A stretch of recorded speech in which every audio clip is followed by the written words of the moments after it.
नमस्कार। आज हम भारत के परमाणु कहानी के एक बहुत अहम पर हाँ थोड़े जटिल पन्ने पर नजर डालेंगे, जादू घोड़ा। जी, जादू घोड़ा देश की पहली और सबसे पुरानी यूरेनियम खदान। बिल्कुल। हमारे पास इससे जुड़े कई सारे दस्तावेज और रिपोर्ट्स हैं और आज हम कोशिश करेंगे कि जादू घोड़ा की अहमियत, वो कैसे काम करती है और इससे जुड़े जो विवाद हैं उनकी तह तक जाएं। हाँ, क्योंकि ये सिर्फ एक खदान की कहानी नहीं है, ये भारत के पूरे परमाणु सफर का एक आईना है, कह सकते हैं। सही कहा। तो हम देखेंगे कि ये कैसे शुरू हुई, देश के परमाणु कार्यक्रम के लिए ये इतनी जरूरी क्यों बनी, यहाँ काम कैसे होता है और वो जो स्वास्थ्य और पर्यावरण वाली चिंताएं हैं। हाँ, और समाज पर इसका क्या असर पड़ा, ये सब पहलू देखना जरूरी है। तो शुरू करते हैं एकदम बेसिक जानकारी से। जादू घोड़ा है कहाँ?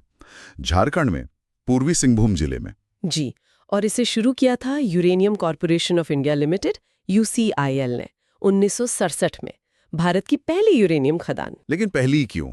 मतलब उस वक्त ऐसी क्या जरूरत आ गई थी इसकी? जरूरत बहुत बड़ी थी। देखिए, भारत अपना परमाणु ऊर्जा कार्यक्रम शुरू कर रहा था और उसके लिए अपना स्वदेशी यूरेनियम चाहिए था। अच्छा, आत्मनिर्भरता के लिए? हाँ, बिल्कुल। जादू घोड़ा से जो यूरेनियम निकला वो हमारे परमाणु रिएक्टरों का ईंधन बना। खासकर वो जो PHWRs हैं, मतलब दबाव वाले भारी पानी रिएक्टर और रिसर्च रिएक्टर भी। डॉक्टर होमी भाभा का जो सपना था त्रिस्तरीय परमाणु कार्यक्रम का, उसको हकीकत बनाने में जादू घोड़ा का रोल, आप कह सकती हैं, बुनियादी था, पहला कदम। अच्छा, तो ये यूरेनियम निकालते कैसे हैं वहाँ? मैंने सुना है प्रक्रिया काफी लंबी है और आखिर में कुछ येलो केक जैसा बनता है। ये नाम बड़ा मजेदार है। हाँ, है तो। येलो केक मतलब प्रक्रिया ऐसी है, पहले तो जमीन के नीचे से अयस्क ओर खोदते हैं, काफी गहराई से। ठीक है। फिर उसको पीसते हैं एकदम बारीक। फिर सल्फ्यूरिक एसिड में उसे घोलते हैं, लीचिंग कहते हैं इसको। इससे यूरेनियम अलग हो जाता है। ओके, एसिड से। हाँ, और आखिर में जो मिलता है वो यूरेनियम ऑक्साइड का कॉन्सेंट्रेट होता है, U3O8। अच्छा। ये पीले रंग का पाउडर होता है, बस इसीलिए नाम पड़ गया येलो केक। अच्छा, तो ये है येलो केक। जी। लेकिन यहाँ से कहानी थोड़ी मुश्किल होनी शुरू होती है ना? जी। क्योंकि जादू घोड़ा दशकों से विवादों में भी रहा है, सेहत और पर्यावरण को लेकर। हाँ, ये सच है। गंभीर आरोप लगे, जैसे आसपास के गांवों में कैंसर और जन्मजात बीमारियां ज्यादा होने की बातें उठी। और ये दावे कितने पुख्ता हैं, मतलब क्या सबूत हैं? देखिए, सबूतों पर तो बहस है, लेकिन कई NGOs और मीडिया रिपोर्ट्स जैसे the Hindu, down to earth, इन्होंने ये मुद्दे उठाए। उन्होंने कहा कि खदान का जो कचरा है, टेलिंग्स मतलब वो हाँ, बचा हुआ मलबा। हाँ, जिसमें थोड़ी रेडियोधर्मिता हो सकती है। आरोप था कि उसे खुले तालाबों में छोड़ा गया, इससे पानी मिट्टी दूषित होने का खतरा।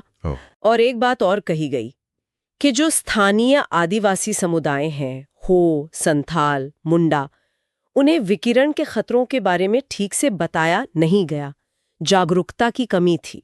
लेकिन UCIL और सरकार का क्या कहना है इस पर? वो तो मानते नहीं होंगे ये सब। नहीं, बिल्कुल नहीं। उनका पक्ष एकदम अलग है। UCIL और परमाणु ऊर्जा विभाग DAE, वो इन आरोपों को हमेशा से नकारते आए हैं। उनका क्या तर्क है? वो कहते हैं कि खदान में सुरक्षा के कड़े अंतर्राष्ट्रीय मानकों का पालन होता है और इन बीमारियों का खदान से कोई सीधा वैज्ञानिक लिंक साबित नहीं हुआ है। विकिरण का स्तर सुरक्षित सीमा में है, ऐसा उनका दावा है। तो दो अलग अलग तस्वीरें हैं। बिल्कुल जी। तो फिर क्या हुआ? क्या कोई कानूनी कार्रवाई हुई इन चिंताओं पर? हाँ, हुई। 1999 में झारखंड हाईकोर्ट में एक जनहित याचिका PIL दायर हुई थी। फिर बाद में UN और IAEA जैसे अंतर्राष्ट्रीय मंचों पर भी ये सवाल उठे, आदिवासियों के मानवाधिकार और सुरक्षा को लेकर। अच्छा, तो उसका कुछ असर पड़ा? कचरा प्रबंधन मतलब वेस्ट मैनेजमेंट बेहतर किया और स्थानीय लोगों के लिए जागरूकता कार्यक्रम भी चलाए। तो आज क्या स्थिति है जादू घोड़ा की? क्या अब भी वो उतनी महत्वपूर्ण है? खदान तो आज भी चल रही है, पर हाँ, अब भारत में यूरेनियम की और भी खदानें खुल गई हैं, जैसे तुरमडी है, बंधुरंग है। ओके। लेकिन फिर भी उत्पादन क्षमता और जो इंफ्रास्ट्रक्चर वहां है, उसके लिहाज से जादू घोड़ा आज भी बहुत अहम है, सबसे पुरानी और सबसे बड़ी में से एक। हाँ, एक बात और है, दुनिया के मुकाबले जैसे कजाकिस्तान या कनाडा से तुलना करें तो भारत का यूरेनियम अयस्क थोड़ा निम्न श्रेणी का माना जाता है। मतलब? उसमें यूरेनियम की मात्रा कम होती है। अच्छा, अब आते हैं सामाजिक पहलू पर। इन सबका स्थानीय आदिवासी समुदायों पर क्या असर हुआ? सिर्फ फायदा या नुकसान भी? असर तो मिला जुला रहा है। एक तरफ तो देखिए, खदान से रोजगार मिला, इलाके में सड़कें बनी, स्कूल खुले, कुछ फायदा तो हुआ। हाँ, विकास तो हुआ होगा। हाँ, पर दूसरी तरफ लोगों को अपनी जमीन छोड़नी पड़ी, विस्थापन हुआ, सेहत की चिंताएं तो थी ही, और उनकी जो पारंपरिक जीवन शैली थी, संस्कृति थी, उस पर भी असर पड़ा। तो मतलब विकास की एक कीमत भी चुकानी पड़ी। बिल्कुल।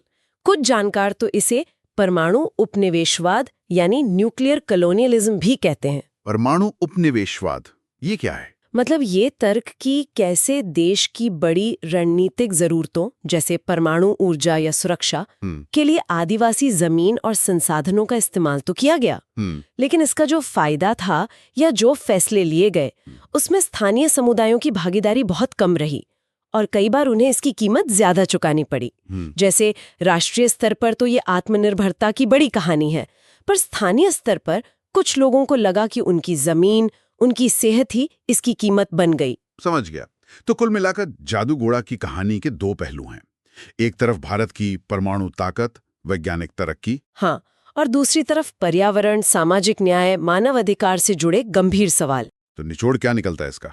निचोड़ यही है कि जादूगोड़ा ने भारत को परमाणु ईंधन में आत्मनिर्भर बनाने में बहुत अहम भूमिका निभाई, इसमें कोई शक नहीं। लेकिन साथ ही इसने ये भी दिखाया कि ऐसी बड़ी परियोजनाओं में सस्टेनेबिलिटी यानी टिकाऊपन और स्थानीय समुदायों के हितों का ध्यान रखना कितना जरूरी है। बिल्कुल। तो हमारे श्रोताओं के लिए आज का विचारणीय सवाल शायद यही है कि देश की बड़ी रणनीतिक जरूरतें जैसे ऊर्जा सुरक्षा और दूसरी तरफ स्थानीय समुदायों के अधिकार, उनकी सेहत, पर्यावरण की सुरक्षा, इन दोनों के बीच एक सही संतुलन कैसे बनाया जा सकता है। हाँ, खासकर जादूगोड़ा जैसी महत्वपूर्ण और संवेदनशील परियोजनाओं के संदर्भ में ये सवाल और भी अहम हो जाता है। सोचने वाली बात है।